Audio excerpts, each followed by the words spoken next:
Hello, I'm James and it's my channel Western Signalman. Now it's been some time since I've done some 009 modelling, mostly because old Rail 200 here has been taking up my valuable time. However, the project's finished, in fact the deadline has passed, and so I can concentrate on all things narrow gauge. This time I've been repainting coaches, so why don't you come and see how I got along.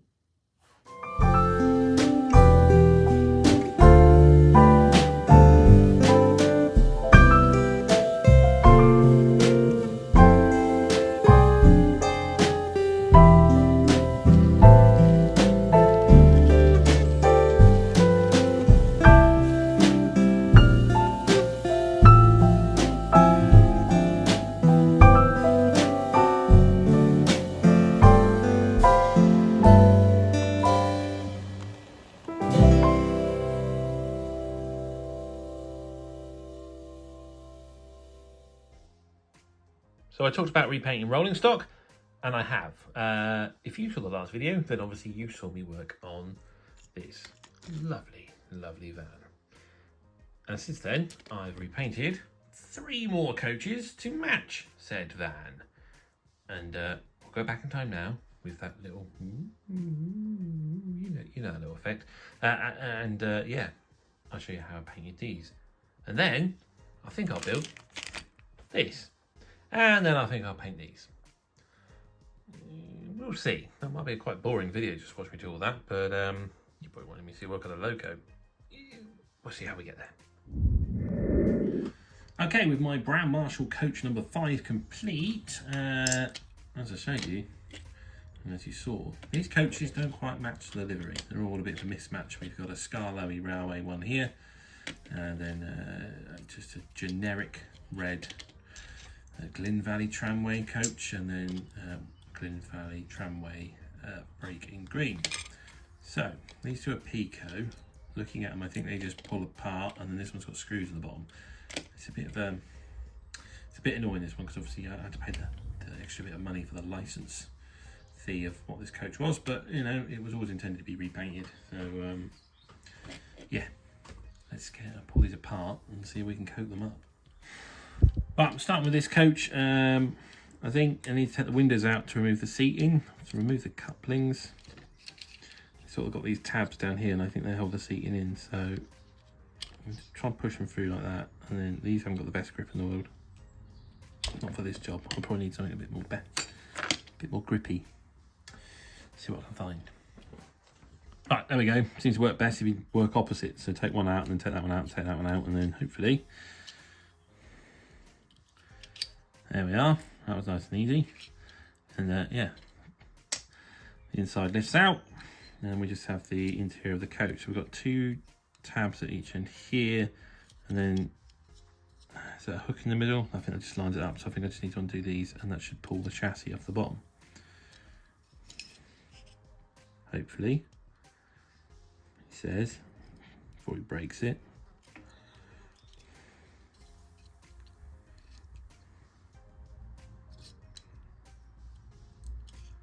I'll be right back. Well, unbelievably, I did manage to break that end, trying to lift it up, and then this end just pinged off like that. So that was a bit annoying. Never mind. It's just a bit tight, that end. I'm going to have to glue that back together. There we go.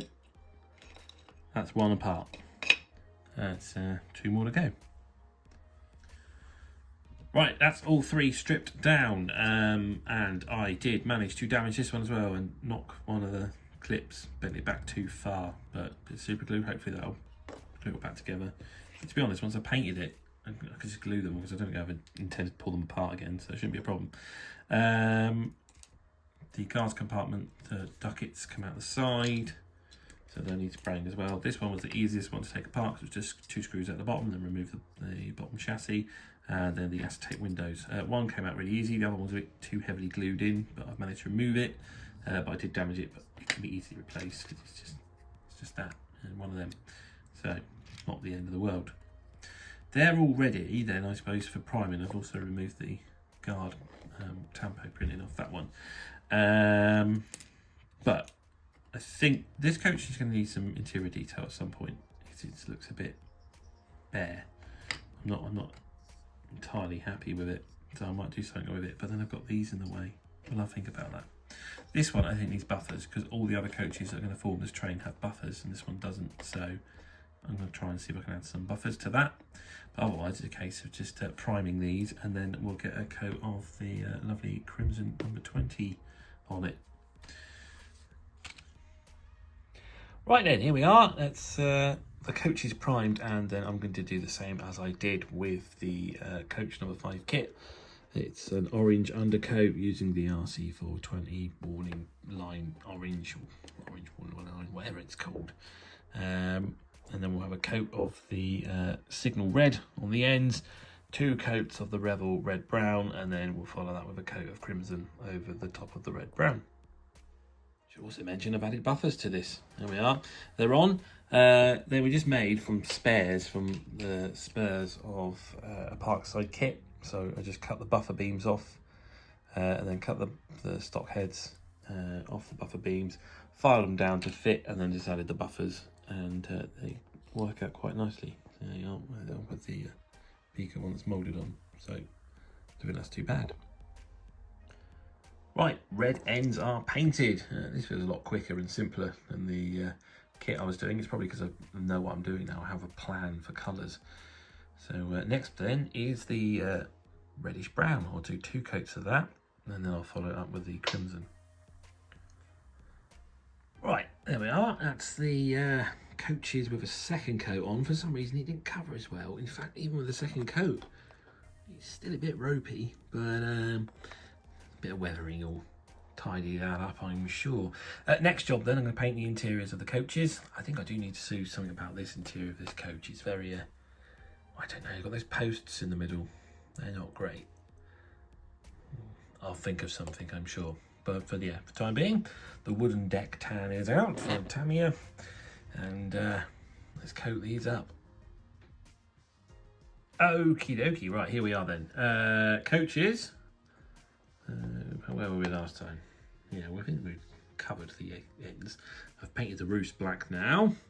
And the Scarlowy stroke Tanaclin coach, that's again black roof, and the framework's been done on this as well, because essentially I had to mask all the red off and then spray it with black. So yeah, that one is a little bit more further ahead than the other two, I suppose. I need to go back and do the black on them, maybe a touch up of a buffer or two, but otherwise it's looking all right.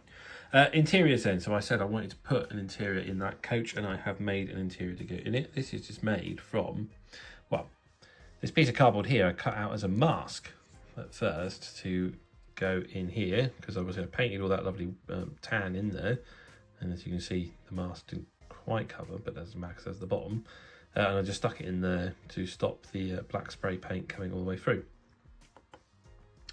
So I used that, cut some holes in it to allow the posts that are in the middle to pass through. I've painted them a tan colour, then they sort of disappear. Not the best, but there we are. And then this is, so yeah, the cardboard base, a bit of foam board as the seats, and then some mount board card in the middle, just for the back ends. So I'm going to paint the bottom of the seats. I think this area is a little bit bigger, so I'm going to make this first class, I think, with nice blue cushioned seats. I'm in 2 minds. So if I do red cushions, I'll just leave it as wooden, because I imagine it probably would just be wood. But we'll see. And then I might do the same over here then. If I decide to paint cushions in, there'll be some cushions painted on them as well. Then, following that, I've got some figures. These figures were painted some time ago. I've a box of many, many figures. This is a box of some of the figures I have. I have another box full of figures as well. Oh, here it is. Here's another box full of figures. I like painting figures. As you can probably tell, they're in all different eras as well, so the 2 various different layouts I got in mind.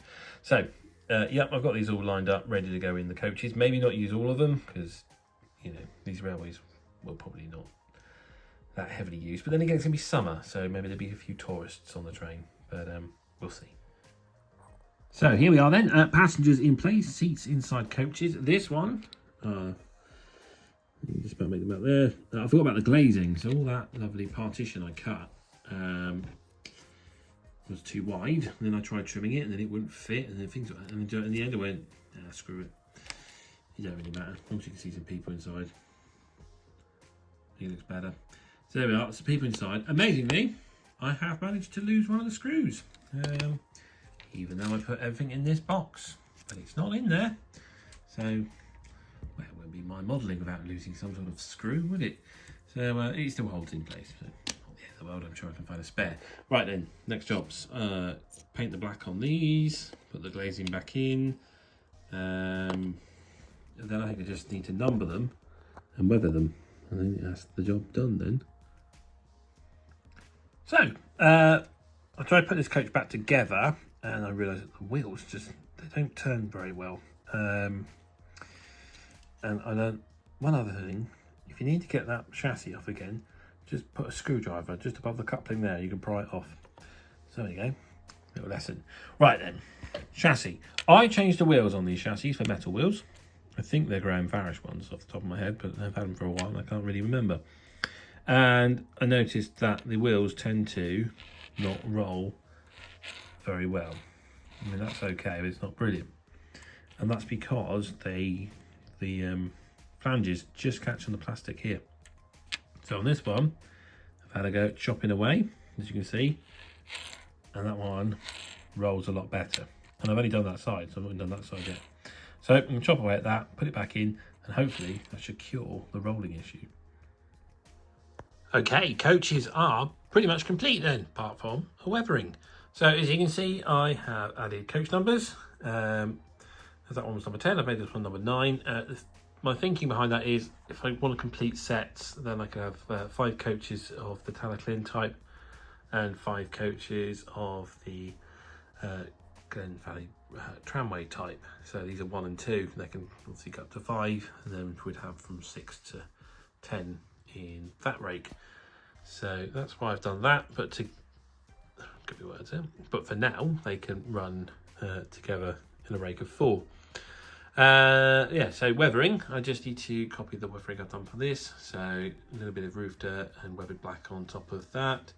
Frame dirt, sleeper grime, etc. around the bottom, and then a black wash in the woodwork. And that should complete the set of coaches. And here we are, a complete train. So, yeah, I think that's pretty good. Those posts, I think painting them in that tan colour, you can kind of see them through the doors, but they're not that noticeable. So I think we get away with that, especially with the passengers being there. I think that just helps distract. And these 2 coaches look fine. They need a little bit more adjusting to the wheels to get them to run properly. The only thing I want to change on this is the couplings, because they don't hold together very well. Even when I was test running, that back fan, which will now stay completely coupled while the camera points at it, was derailing every time I was testing it. But oh, there we go. Oh, that's the wrong one. That was that one. That's because I tilted that coach. So yeah, it just wants to embarrass me right now. But yeah, I think I'm gonna couple them up so they're at least all permanently coupled together in the middle. I've got no intention of breaking the train up. So just have to have the correct couplings on the ends to attach the locos, and I'll work out what I put in the middle. I'll have to see if there's some alternatives, because I wanted to try the Pico hook and loop, but they're very, very short and they go on the slate wagons, and with the buffers on this, they were too close together. So I have to see if there is some alternatives. But working out how to couple the coaches would have to come later. The next job would be to make coach number 3 from the Parkside Dundas kit. It's a freelance coach, but it looks very similar to the Glen Valley tramways.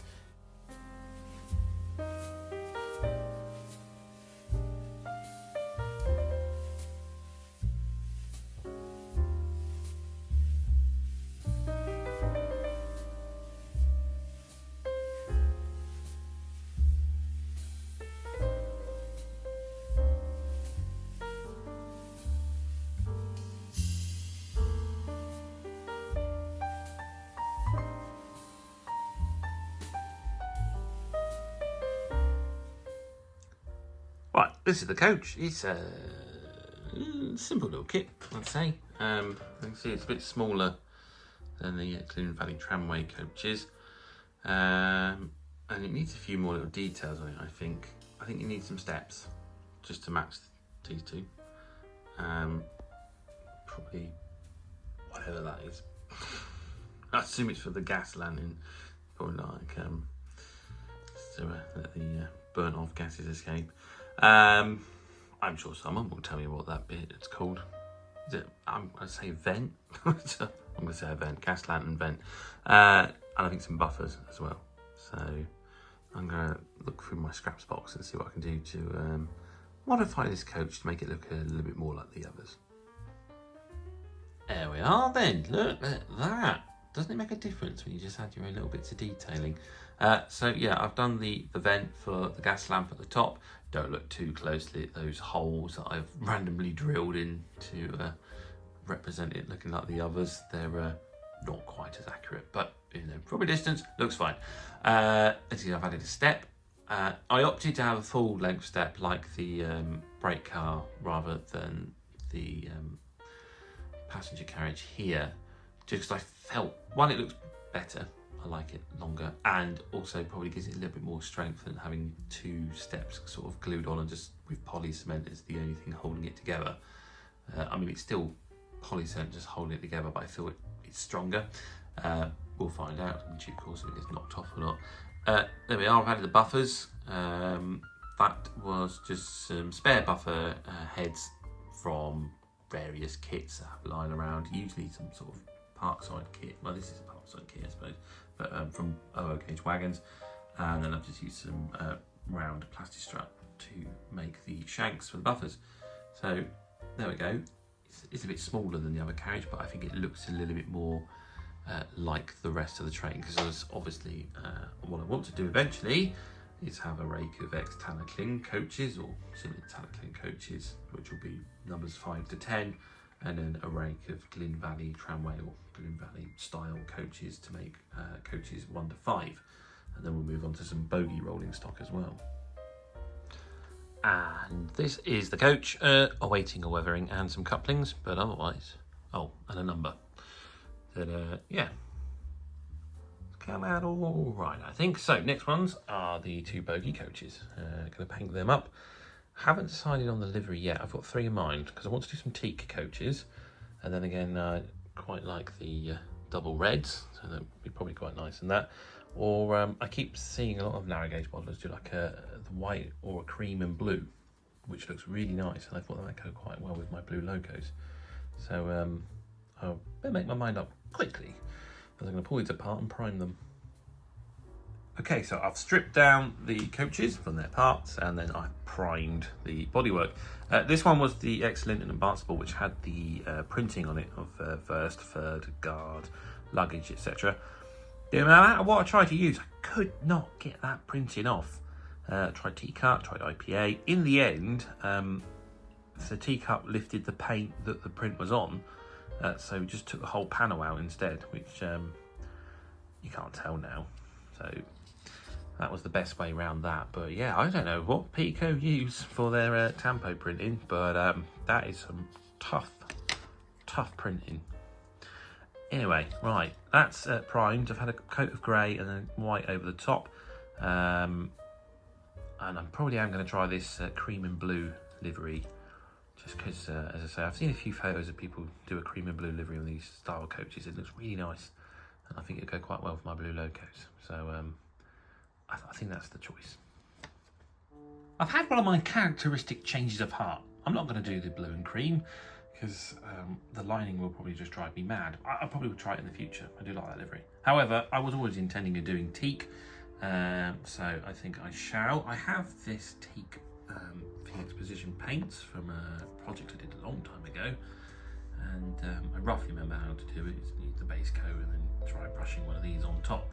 However, I've had a look, and my Tamyia colour, Desert Yellow, is not too different to the base coat of this, so I'm probably going to put a coat of Tamyia and maybe even try and do the teak effect with Tamyia and see if we can do it in acrylics rather than oils, but we'll see. Right, let me talk you through how I'm painting these coaches. So here we are, this is one done already, and I have opted for the Tamyia Desert Yellow over the Phoenix Precision's base coat, simply because it's an acrylic, it dries quicker, and I prefer working with acrylics rather than enamels, although I suspect working with enamels might make the teaking effect a lot easier, but we'll find out.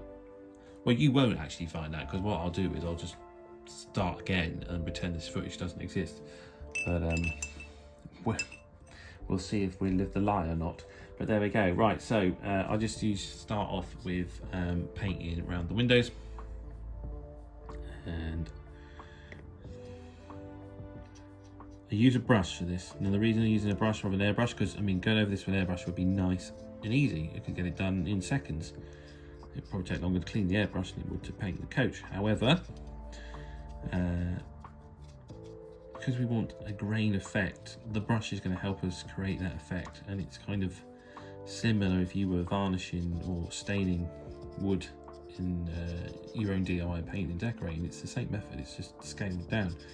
So the reason for the brush is we can create a wood grain effect with it, and starting with the base coat, that's sort of the best way to get that effect. So you can just see I'm just going around the windows because they're more fiddly parts, and then we can just get a bigger brush and do the rest of the coach once the windows are done.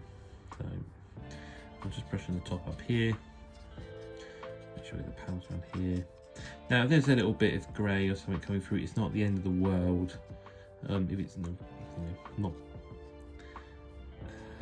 coloured brilliantly, then you may want to go over with another coat, but one base coat should be sufficient to cover this. As I say, I've actually used white here as my base,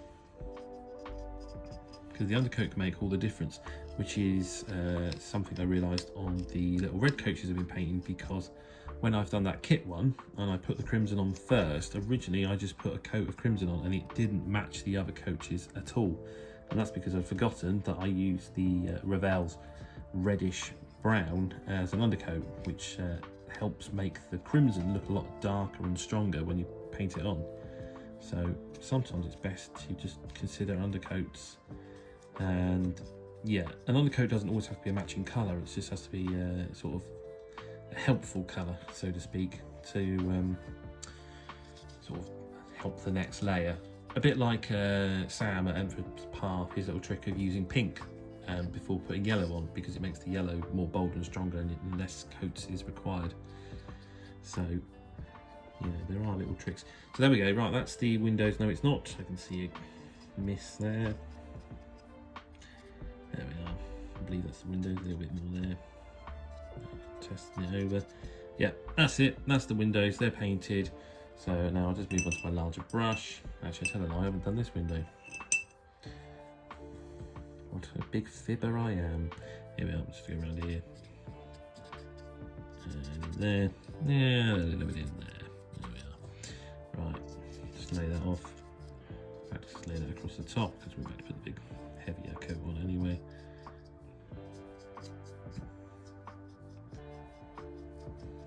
Now you notice that for certain panels I run the brush in a certain direction. In fact, it lays. Now if you're working with Tamyia, you've got to be quick because it dries fast and it has a habit of lifting. If you put another coat on top of it, it will lift the original layer off unless you give it the, I think it's a required hour drying time between layers. It must be a solvent in the paint or something like that. That's the way it sort of works. It's not as bad if you airbrush it. I think it dries a lot quicker and you can work a lot quicker, but when you are using a paintbrush, you may find that you've painted something and you'll go over it just to try and touch up, and that actually makes things worse. So sometimes you just have to leave it and come back to it. So here we are, right, this is the main bodywork doing. So again, the reason for the brush is to create the grain work, and the wood panelling here would more than likely be cut and then put in this way, so the lines, or the grain of the wood, should I say, would be going this way on these panels, because I'd imagine they would be cut and laid into the bodywork that way. The larger panels, I'd imagine, would be more vertical, so you'd have a vertical grain going this way, so we just brush the paint on going that way to create that, the start of that vertical grain, all the way up these larger doors. Like that. As I say, it doesn't have to be a perfect coat, and then more horizontal for these panels here and the panels on the top as well. And then I'll come over and just touch up this one. And just run your eye over, make sure, get any overspill of paint from the windows, just brush it out. Obviously I'm going to put another coat over the top of it, but you don't want any thick paint because the window's a bit of a tight fit, and anything thick there is just going to make life more difficult when it comes to putting the windows back in. So there we are. You can see the side's drying off now. It looks very once again, the camera makes the colour look terrible. If you watch my Rail 200, I think I did something on there, and it was the chalk cliffs. And they look great in real life, they look terrible on the camera. The same as bodywork, actually. It looks horrendous on that camera, but it looks really nice in real life. It kind of sort of matches the Hornby LNER clustery coaches that they do. So there you go. That's the base coat, and then we'll come back to the top coating. Right, so I've left it an hour for the coach to dry, and now we are doing the streaking effect on the teak. To do this, I am using Red Brown by Tamyia, and which matches Phoenix Precision's Coach Teak Doll. I did want golden, but I couldn't find anything red enough, so this one will do. And as you can see, I've made a start on it, and it's a simple process of just getting a little bit of paint on your brush. A nice warm brush is usually better because it's a lot of dry brushing you're going to do. Wipe the excess off the brush, and when you think you've got the excess off the brush, wipe a bit more because there'll always be a little bit on there, and then just go with the direction that we painted previously to match the grain line of the wood. And as you can see, it doesn't put too much paint on, but it all of a sudden starts to show up, and it also demonstrates why you didn't have to worry too much about the base coat not covering properly, because once it goes on, it all blends together. So that is the method for this.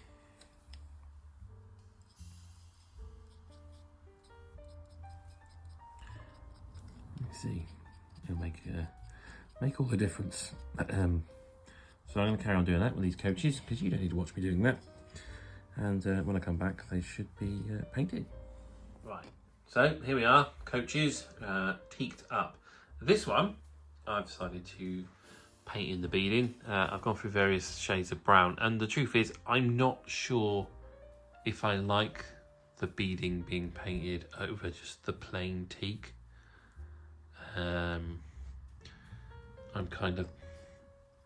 I think I'm reluctantly wanting to say I don't like it because it means I'm going to have to repaint the whole coach. But I don't know. I think maybe just the plain teak does look a bit better. It's just a bit, I mean, I'm not bad at cutting in, but I don't know. I think that actually makes the teak panelling look worse, whereas that blends it in better. I mean, it might look nice with a varnish on it, but I'm going to leave it for the night. I'm going to have a little think about it and come back to it and decide what I'm going to do in the morning. Okay, right. I took an executive decision. Actually, I didn't. My wife did. I asked her, and she said she preferred the panel, but I felt it was too dark, even after a couple of coats. So this one, I've gone over it. I'm sure I'm going to have to go back and watch now because I can't remember which brown I used for the teak effect, but I'm pretty sure it was just the red brown. This is the red brown applied, but it's obviously a completely different colour to how the teaking effects turn out. But I think that's sort of the way the Tamyia paint behaves when you dry brush with it. I'll have to double check. Could have been that I used NATO brown, but I've gone back over this one with a lighter colour. Now, when you add the Tamyia filler to the red brown, it makes it more of a sort of yellow orc sort of colour. But yeah, it's very odd. But anyway, I've done it, and I don't think I've ruined my eyesight too much. Yeah, doing that, I think I'm completely fine. Right, I've sprayed the coaches with gloss varnish, and yeah, I think they're going quite nicely. So gonna let that dry, and then I'll pick out all the other detail on it, such as the grab rails and the door handles. In the meantime, I'm going to prime these and then paint the interior of the coaches. Right then, here we are. We're almost there. See, I've painted the brass work on. Very fiddly little job. painted all the interior seats, added some passengers. So that's all there. The windows are back in. I've glued the windows on this one. I couldn't quite push them back in the holes. I don't know. Maybe I've just gone a little bit too heavy with the paint. I tried not to. This one, however, it slotted all back in nicely, so I didn't glue the window back in. As you can see, there we are, all done. Got a first class compartment at the front there. I took a photo of the coach because I wanted to make sure I got the compartments right, but I think it was like third, first, third. And I was like, well, I don't think first and third would sit with each other, especially when the seats don't look any different. And it's my coach on my railway, so I've decided that it's just a small first class compartment there. There's not a lot of first class travellers on this railway. So that's all in place. So yeah, I'm going to put all the bits back on. It's probably need to transfer, and then I just need to weather the bodywork to match the weathering of the other parts that were previously weathered. Right, here's the coaches finished. So transfers applied. These are the press fix transfers from the Historical Railway Society. I think it's the name. So I think they're Midland Railway ones, but I'm not sure because there was, you can't quite make it out, but it says MSR. And there was MS and LR. That could be the south, maybe the south end line. Anyway, I'm not sure what it was, but I used it because it matched the others, and then I just cut out the R from the Midland Railway set. So this is from the Somerset, Dorset, Midland, Great Northern, like it's like Pack 12. There's all sorts on it, but very useful, as you can see here. So yeah, that's coach number 12 with the MSR on it. This is coach 11, no MSR branding on it, but yeah, I think it's come out quite well. And then you can see I varnished it, and then I've just used a bit of panel wash just to weather the bodies to match the previous weathering on the coaches when I'd weathered them before. So I think they look rather splendid. Coach number 3, I've weathered that as well. Maybe a little bit too heavy with the weathering compared to the other coaches. I might just need to go back over that and tone it down a bit. But it'll do for now. I've added some couplings to it.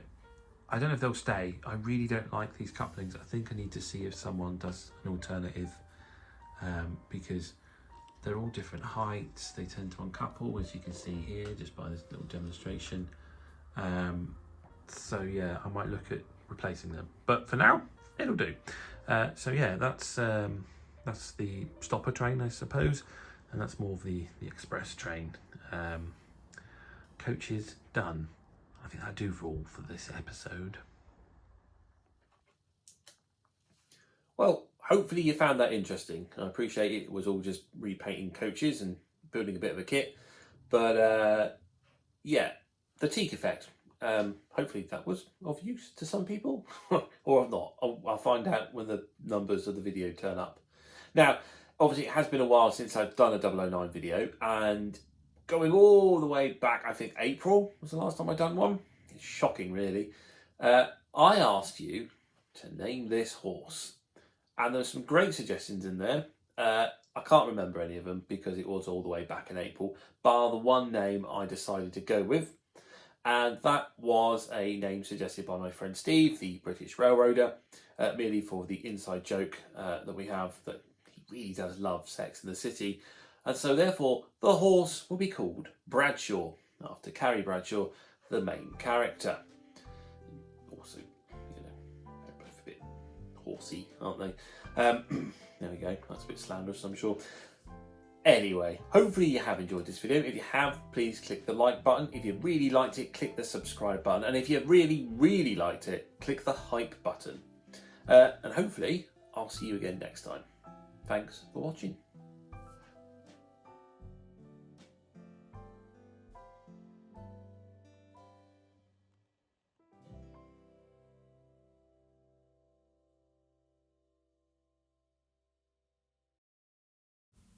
Quick, choose something of mine before YouTube plays something you've already seen.